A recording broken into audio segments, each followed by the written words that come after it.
Good morning and welcome to Living Inspired. If you know me, you know that I love to go for runs first thing in the morning, and this morning was no exception. It's a Saturday morning here when I'm recording this, and my friend Cindy and I have been running together on Saturdays on and off for about 30 years. We've been through marriages, we were in each other's weddings. We've been pregnant at the same time and been there for the births and raising our kids.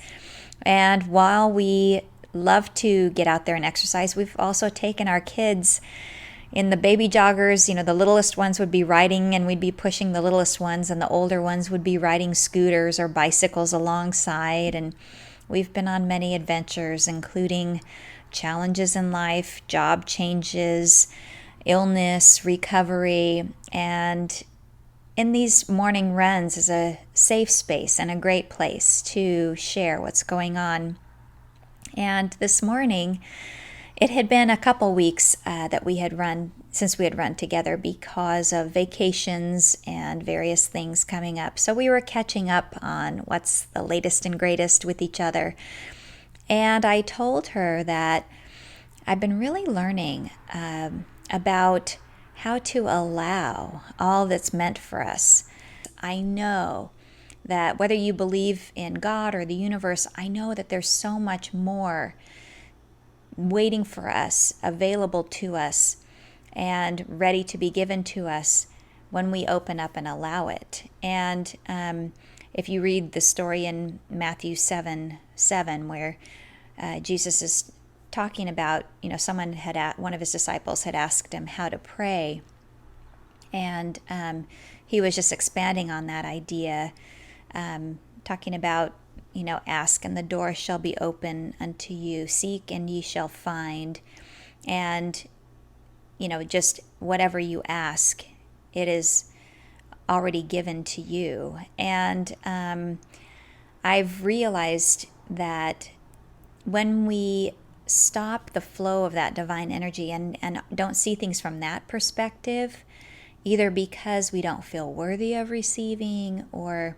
there's something else that's kind of blocking us, then when you open the channels, it's like all kinds of opportunity open up. And recently, this has been what's been happening. I have been going through a lot of changes, and both in work and in personal life. And I've been really wanting to start this podcast and write and develop courses alongside working my full-time job as a physical therapist and assistant director of a very busy outpatient orthopedic sports medicine clinic. And recently, I've been working just nonstop, overtime, covering for everybody's vacations. And I had a little moment last week when I was supposed to have a morning off. It would have been my dad's birthday. My dad passed away 21 years ago, and I wanted to spend that morning with my mom, she's going to be 90 pretty soon, and she's having challenges, we'll just say, physically and mentally.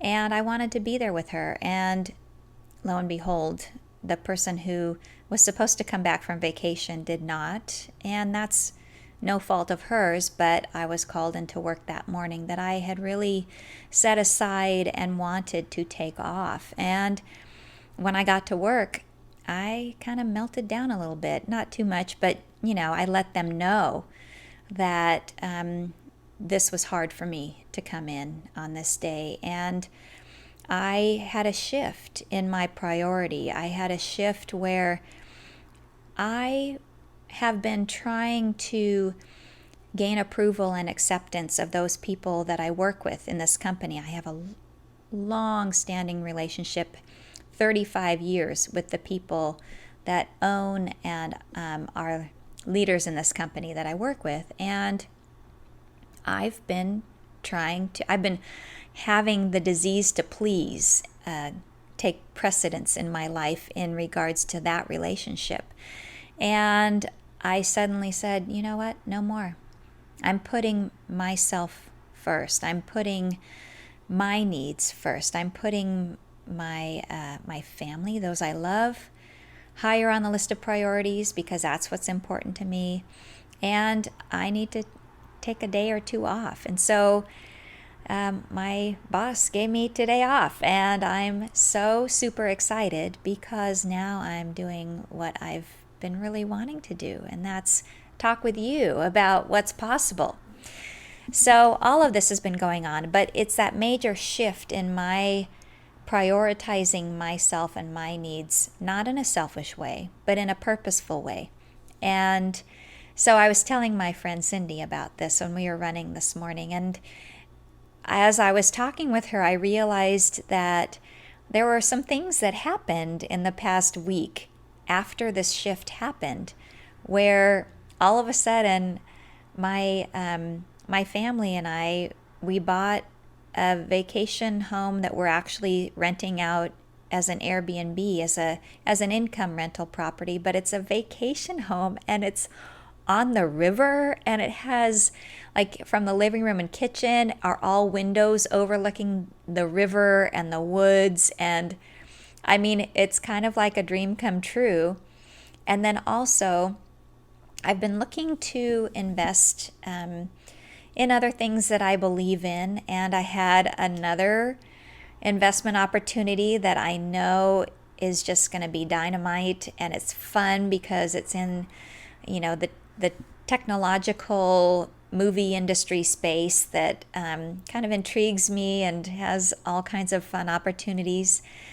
And a lot of good things going on. I also, because I was in this opening up of the flow of divine energy and following my purpose, I also ended up writing a course that I'll be launching around the new year, and 15 of the 21 days of curriculum just flowed out of me last weekend. And this is what happens. There's so much abundance available to us when we stop blocking ourselves, when we get out of our own way, when we stop trying to please and gain acceptance and approval, because the truth is we already have that deepest essence within you, whether you call that God, universe, self, inner guide, spirit, whatever you call that, that's up to you. That already loves us, adores us, wants to provide even more than what we could dream of. And we don't have to do anything to earn that. We just have to be open to it. So we were talking about that as we were running this morning, and then I was asking her about what's new with her, and she was telling me her son is a junior on the football team. He goes to high school, and he's on the football team here where we live, and he is a dynamite player. He had the option of possibly changing schools, and I think we were talking about how his coaches might have heard about that because they haven't been playing him much, even though he's really good. And he's the second string. I believe he plays running back. But we were talking about his latest game last night, and she actually had videos of this. So we stopped for a brief minute so she could show me the video highlights of his playing time, and he didn't play most of the game, and his team was down. It was 41-3, and the first string running back, for some reason, I don't know, I hope it wasn't injury, but for some reason they took him out of the game and they put her son in.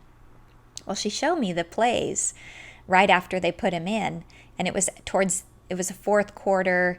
They had probably 40 yards to go, and the first play he made about 15 yards, so they got first down. And then the second play, he ran up the middle and made another first down. And then the third play, he went into the end zone and made a touchdown. And it was just phenomenal. And, he made a touchdown. They scored they still lost the game. I mean, it was 41-3 when he got in the game, so it was probably 41-10 afterwards. But she was talking with him after, and she said, how is it that you just go in there and no matter what's going on around you, you just go in there and you give it your all?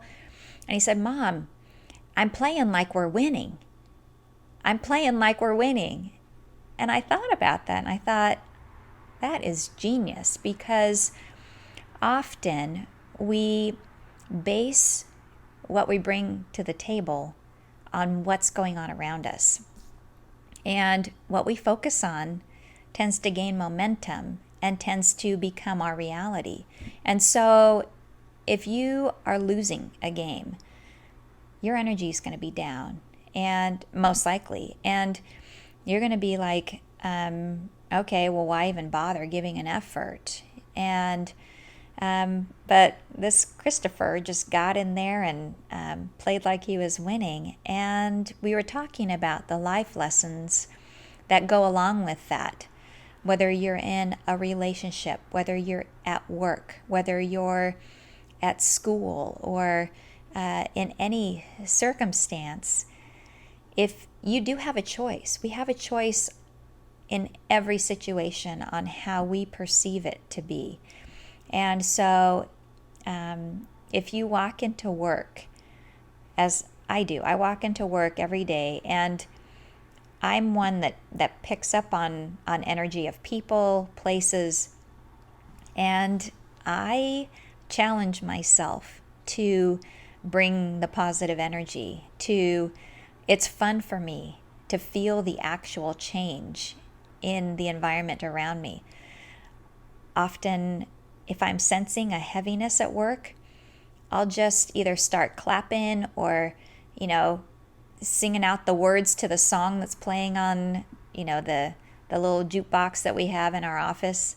Or sometimes at lunch, if we've had a really hard morning, I will run around the clinic either 3 times really fast forwards or run around backwards, as if to change the energy and just bring about a total shift in the room, and then go around and hug everybody and say, are you ready for a good afternoon? And, whether you think that's a little too much or not, it always changes things for the better. So the point of this today is we have so much control over what's going on in our life now and going forward. And it's totally up to us to determine, number one, what are we allowing? Are we slowing the flow because either we believe we're not worthy, or we're trying to please, or we're living in a kind of a lack mindset of not believing what's possible? Or are we in a situation where we choose to play it like we're winning? The choice is up to you. What are you going to do today? I look forward to hearing about your comments and what you're doing to play to win today. Share, like, and follow for more. This is Living Inspired. Have a great day.